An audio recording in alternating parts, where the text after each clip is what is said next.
అందరికీ నమస్కారం. అందరూ బాగున్నారా? నేను చాలా బాగున్నాను. ఈరోజైతే చాలా పెద్ద పననే చెప్పాలి. చాలా ఓపికతో చేయాలన్నమాట. మామూలుగా చేస్తే కుదరదు. అది ఏ పని అనేది మీకు చూస్తుంటేనే అర్థమవుతుంది. బుక్స్‌కి అట్టాలేసే పనైతే ఉందన్నమాట. అంటే 1 వీక్ అయింది బుక్స్ కొని. అంటే మా బాబుని ఇంకా స్కూల్‌కైతే పంపించట్లేదు. ఇంకా అట్టాలు స్కూల్‌కి పంపించే ముందు వేస్తే సరిపోతుంది కదా అని చెప్పేసి అలానే వదిలేసాను. ఇంకా ఆ పని అలానే ఉండిపోయింది. ఇంకా స్కూల్‌కైతే కంటిన్యూయస్‌గా పంపించేద్దాము అని చెప్పేసి అయితే ఫిక్స్ అయ్యాం అనమాట. వాడు కొంచెం హెల్త్ కూడా సెట్ అయిందని చెప్పి ఇంకా స్కూల్‌కి పంపిద్దాము అని అన్నీ అయితే ప్రిపేర్ చేసుకుంటున్నాను. అన్నిటికంటే ముఖ్యం బుక్స్ కదా స్కూల్‌కి వెళ్ళాలంటే, అదైతే ముందు రెడీ చేసుకోవాలి. అందుకే అనమాట అన్ని పనులన్నీ పక్కన పెట్టేసి అట్టాలేసే పని అయితే మొదలు పెట్టుకున్నాను. అంటే మార్నింగ్ లేవగానే ఇంట్లో పని అంతా క్లియర్ చేసుకున్నాను అనమాట. ఇంకా ఇల్లు సర్దే పనులైతే ఉన్నాయి. ఇంకా కంప్లీట్‌గా అంటే నాకు సాటిస్ఫాక్షన్ రాలేదనమాట నేను సర్దిన ఇల్లు. ఇంకా అందులో కొంచెం మార్పులు, చేర్పులు ఉన్నాయి. అవన్నీ అవ్వడానికి టైం పట్టేలానే ఉంది. ఈలోపు మా బాబుని స్కూల్‌కి పంపించేసి నేను కొంచెం ఫ్రీ అయితాను కదా అనేసి వాడినైతే స్కూల్‌కి పంపించే పనిలో అయితే ఉన్నాను. అన్నిటికంటే ముఖ్యం బుక్స్ కాబట్టి బుక్స్‌కైతే అట్టాలేసేసుకుంటున్నాను. ఇంకా యూనిఫామ్ అయితే తీసుకోలేదు. వాడి సైజ్ అయితే లేదన్నారు. వాడి సైజ్ వచ్చాక ఇంకా యూనిఫామ్ పనులు కూడా ఉంటాయి. అంటే అవి కొంచెం అడ్జస్ట్ చేయటం అవి ఇవి ఉంటాయి కదా! ఆ పని కూడా ఉంటుంది. వాడు కొంచెం నార్మల్‌గా స్కూల్‌కెళ్ళి వాడి పని వాడు చేసుకునేలాగా ఉండుంటే నేను ఇంకా ఈ మిగతా పనులైతే ప్రశాంతంగా చేసుకోవచ్చు. ఇంకా వాడు ఇంట్లో ఉన్నంత సేపు ఏంటంటే ఇంకా వాడి చుట్టూ తిరగడమే సరిపోతుంది నాకు. ఏ పని అవ్వట్లేదు. ఇంకా వాడు కూడా ఖాళీగా ఉండే కొద్దీ స్కూల్‌కెళ్ళకుండా ఇంట్లో ఉండే కొద్దీ ఏంటంటే టీవీలు, ఫోన్లు ఇంకా బాగా చూస్తున్నాడనమాట. ఇంకా ఏం చెప్పేలాగా లేదు. బయటికి పంపించి ఆడిపిద్దామన్నా ఇప్పుడు అందరు పిల్లలందరూ స్కూల్‌కెళ్ళిపోతున్నారు. వీడొక్కడే ఏం చేస్తాడు? ఇంట్లోనే ఇంక టీవీ చూస్తూ ఉంటున్నారు. చిన్నగా స్కూల్‌కైతే అలవాటు చేస్తే వాడే అలవాటు పడిపోతాడు. ఇగ తర్వాత ఏదైనా ప్రాబ్లమ్ ఉంటే మళ్ళీ ఒక 1 డే అట్లా లీవ్ తీసుకోవచ్చు. అంటే రెగ్యులర్‌గా కాకుండా మధ్య మధ్యలో గ్యాప్స్ తీసుకుంటూ, రెస్ట్ తీసుకుంటూ పంపించవచ్చు అని చెప్పేసి ఇంకా స్కూల్‌లో అయితే జాయిన్ చేశాము. ఇంకా ఇవన్నీ అయితే మా బాబు బుక్సే. ఎన్నున్నాయో అంటే నేను సెకండ్ క్లాస్, ఫస్ట్ క్లాస్ చదివే టైంలో మాకు ఇన్ని బుక్స్ ఉన్నాయో లేదో కూడా గుర్తులేదు. మరీ ఇన్నైతే లేవు మా అప్పుడైతే. ఇప్పుడైతే ఏ క్లాస్ అయినా సరే బుక్స్ మాత్రం ఎన్నెన్నో ఉంటున్నాయి. వీళ్ళు చదువుతారో లేదో కూడా తెలీదు కానీ బుక్స్ మాత్రము ఇంకా మొయ్యలేనన్ని బుక్స్ ఉంటున్నాయి. ఇంకా ఇప్పుడేంటంటే ఇప్పుడు స్కూల్స్‌లో ఉండే రూల్స్ ఏంటంటే క్లాస్ వర్క్ అయితే స్కూల్లోనే పెట్టిచ్చేస్తారు. ఓన్లీ హోంవర్కే ఇంటికి పంపిస్తారు కాబట్టి ఇంకా సగం బుక్స్ అయితే ఇక అటే వెళ్ళిపోతాయన్నమాట. స్కూల్ వాళ్ళ దగ్గరే ఉండిపోతాయి. ఇంకా ఓన్లీ హోంవర్క్ ఇచ్చినవి మాత్రమే ఇంటికొస్తాయన్నమాట. ఇందులో సగం బుక్స్ ఇక స్కూల్లోనే పెడతారు. అంటే అంత వెయిట్ కూడా ఏముండదు. ఒకసారి తీసుకెళ్ళి అక్కడ పెట్టేస్తే సరిపోతుంది కదా అనేసి ఇంకా అన్నిటికీ ఒకేసారి అట్టలైతే వేసేస్తున్నాను. ఈ బుక్స్ అన్నీ చూసేసరికి ఏంటంటే నా స్కూల్ డేస్ అయితే గుర్తొచ్చాయన్నమాట. నేను స్కూల్‌కెళ్ళే టైంలో ఈ బుక్స్ అట్టలు వేసుకోవడం ఇదంతా అసలు ఒక పండగలాగా అనిపించేది. ఎంత హడావిడిగా అనమాట. అంటే సమ్మర్ హాలిడేస్ అయిపోగానే స్కూల్ స్టార్ట్ అవుతున్నాయి అనంగానే స్కూల్‌కి వెళ్ళడము, ఏమేమి బుక్స్ కావాలనంగానే మాకప్పుడు ఏంటంటే బుక్స్ బయటనే కొనుక్కునేవాళ్ళం బుక్ స్టాల్స్‌లో. అంటే మనకు నచ్చిన బుక్ స్టాల్స్‌లో అయితే తీసుకునేవాళ్ళము. ఒక్కొక్కసారి ఏంటంటే మా సీనియర్స్ దగ్గర అయితే బుక్స్ తీసుకున్నాము. చాలా వరకు నేనైతే బుక్స్ కొనడం అనేదైతే చాలా తక్కువ అనమాట.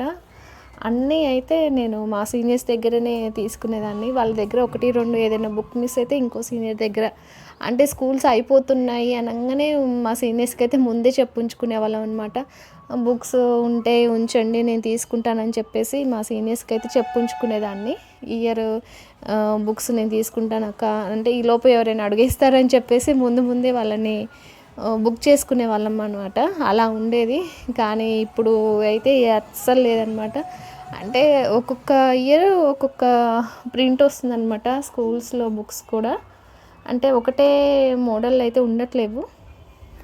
అంతేకాకుండా ఏంటంటే వీళ్ళు క్లాస్ వర్క్ కానీ, హోంవర్క్ కానీ, నోట్‌బుక్స్ కానీ, టెక్స్ట్ బుక్స్ కానీ ఏంటంటే వీళ్ళతో కొంచెం రాయిస్తారనమాట. అంటే లెసన్ తర్వాత కొంచెము నోట్స్ అవి ఉంటాయి కదా! అవి వీళ్ళతోనే రాయిస్తారు కాబట్టి ఎవరి బుక్స్ వాళ్ళకే తప్ప వేరే వాళ్ళకైతే పనికిరావు. ఇంకా స్కూల్ టు స్కూల్ అయితే చాలా అనమాట. అసలు ఆ స్కూల్‌కి, ఈ స్కూల్‌కి బుక్స్కి చాలా తేడా ఉంటుంది. అసలు ఒకప్పుడు అయితే ఏ స్కూల్ అయినా ఎక్కడ చదివినా సరే బుక్స్ అన్నీ ఒకేలాగా ఉండేవి. కానీ ఇప్పుడు ఒక ఏరియాలో పక్కపక్కన ఉన్న స్కూల్స్లోనే బుక్స్ వేరే వేరే ఉంటున్నాయి. ఒక స్కూల్కి బుక్స్ అయితే చాలా తేడా ఉందన్నమాట.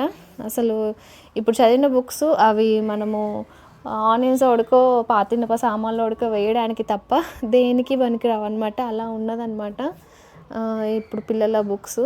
ఇవి అట్టలు వేస్తుంటే నాకైతే ఎంత కష్టం అనిపించింది అంటే, కూర్చొని వేయాలి కదా, ఇంకా 2 సర్జరీలు అయితే అయినాయి. దాని తర్వాత ఇంకా కూర్చొని పని చేయడం చాలా వరకు తగ్గిపోయింది. కానీ అట్టలు వేయాలంటే మాత్రం మనం కింద కూర్చొని వేస్తేనే నీట్గా వస్తాయి.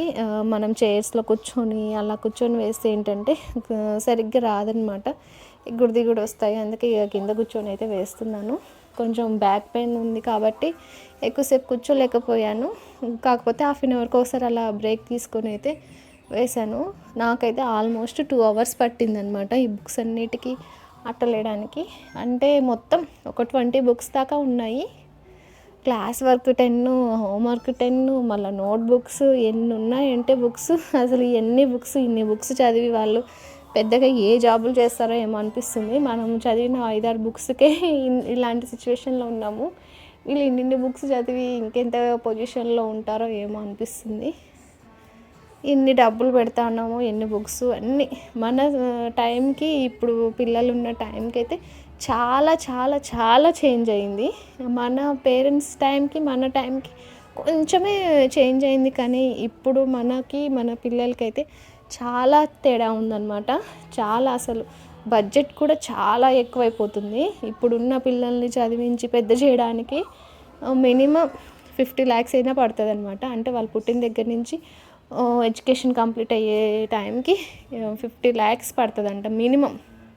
అది ఒకవేళ రిచ్గా వాళ్ళని పెంచాలనుకుంటే మాత్రం 1 crore అయినా అవుతుంది.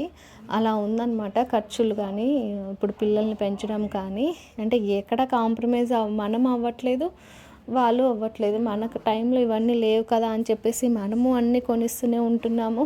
వాళ్ళు కూడా ఏది కనిపిస్తుంది అడుగుతూనే ఉంటారు. ఇలా బడ్జెట్ అయితే చాలా ఎక్కువైపోతుందన్నమాట. ఇంకా చాలా వరకు అంటే కొంచెం మెచ్యూరిటీ ఎక్కువ ఉన్న వాళ్ళైతే పిల్లల్ని అయితే గవర్నమెంట్ స్కూల్లోనే వేస్తున్నారు.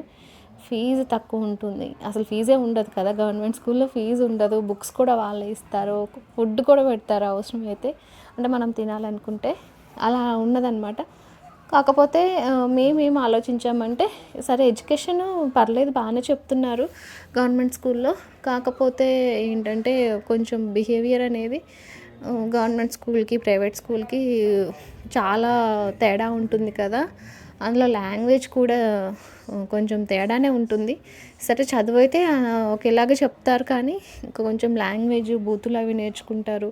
కొంచెం బిహేవియర్ కూడా కొంచెం మాస్గా అనిపిస్తారు కదా పిల్లలు. అంటే తప్పుగా కాదు, కాకపోతే ఏంటంటే ఇంక అక్కడ టీచర్స్ ఏంటంటే ఓన్లీ చదువు చెప్పడం వరకే చూస్తారు, కానీ బిహేవియర్ అదంతా స్కిల్స్ అన్నీ ఏమీ నేర్పించారు కదా. అందువల్ల అయితే మేము ఇంకా కష్టమో నాకు కానీ మా హస్బెండ్కి కానీ ఒకటే అనమాట. అంటే వాడేమి పెద్ద టాపర్ అయ్యి స్టేట్ ర్యాంకులు రావాలని అయితే మా ఇద్దరికీ లేదనమాట.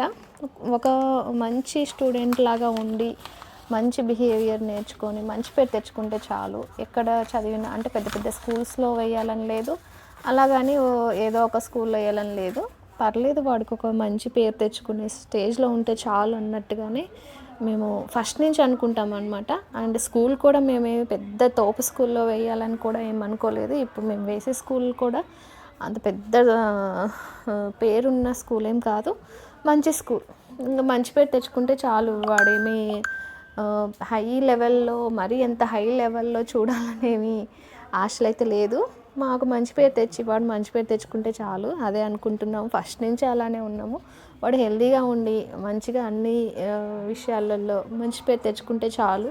ఈ పేరెంట్స్కైనా అంతే ఉంటుంది. ఎవరో కొంతమంది అత్యాశకు పోయి ఇంకా అందరికంటే మా అబ్బాయి పెద్ద తోపులాగా అనిపించుకోవాలనుకుంటారు కదా, అలా ఏం లేదు. కాకపోతే వీళ్ళ పేరెంట్స్ ఏంటి ఇలా పెంచారు అని అనిపించుకోకుండా ఉంటే చాలు. అదొకటే మేము అనమాట ఎక్స్పెక్ట్ చేసేది. అంతకు మించి మేమేమి వాడి నుంచి ఎక్స్పెక్ట్ చేయలేదు, చెయ్యం కూడా. వాడు మంచి పేరు తెచ్చుకుంటే చాలు, అదొకటే ఎవరైనా పేరెంట్స్ ఇలా ఉంటేనే వాళ్ళు కూడా అలానే పెరుగుతారనమాట. ఇంకా హై లెవెల్ స్కూల్స్లో అయితే ఆ అలవాట్లు, బ్యాడ్ హ్యాబిట్స్ అయితే ఘోరంగా ఉంటాయి, అసలు చెప్పుకోలేము, అలా ఉంటుందన్నమాట. మరీ హై లెవెల్కి పోకుండా, మరీ లో లెవెల్కి పోకుండా, మన మిడిల్ క్లాస్ వాళ్ళు ఎప్పుడైనా మామూలుగా ఉండే దాంట్లోనే ఉండిపోతారు, అలానే ఆలోచిస్తారు. మేము కూడా అదే ఫాలో అవుతున్నాము. మామూలుగా ఉంటే చాలు, మళ్ళీ హైగా ఉండొద్దు, లోగా ఉండొద్దు, అంతేనండి ఈ వీడియో కనుక మీకు నచ్చినట్లయితే ఈ వీడియోకి అయితే లైక్ చేయండి, నా ఛానల్ సబ్స్క్రైబ్ చేసుకోండి. మరి కొన్ని వీడియోస్ బోరింగ్గా అనిపిస్తుండొచ్చు, అంటే నాకు టైం లేక అట్లీస్ట్ 2 డేస్కి ఒక్క వీడియో ఏమన్నా అప్లోడ్ చేయాలి అని నేను హడావిడిగా అయితే అప్లోడ్ చేస్తున్నాను. ఎడిట్ చేసేటప్పుడు కూడా సరే ఎక్కువ టైం అయితే స్పెండ్ చేయలేకపోతున్నాను. మా బాబు కొంచెం స్కూల్కి వెళ్ళిపోతే నేను కొంచెం ఫ్రీ అవుతాను, మంచి మంచి వీడియోస్ అయితే అప్లోడ్ చేస్తాను. విసుక్కోకుండా అన్సబ్స్క్రైబ్ అయితే చేసుకోకండి. అలాగే ఈ వీడియో చూసినందుకు థ్యాంక్ యూ సో మచ్. ఉంటాను. బాయ్ అందరికీ.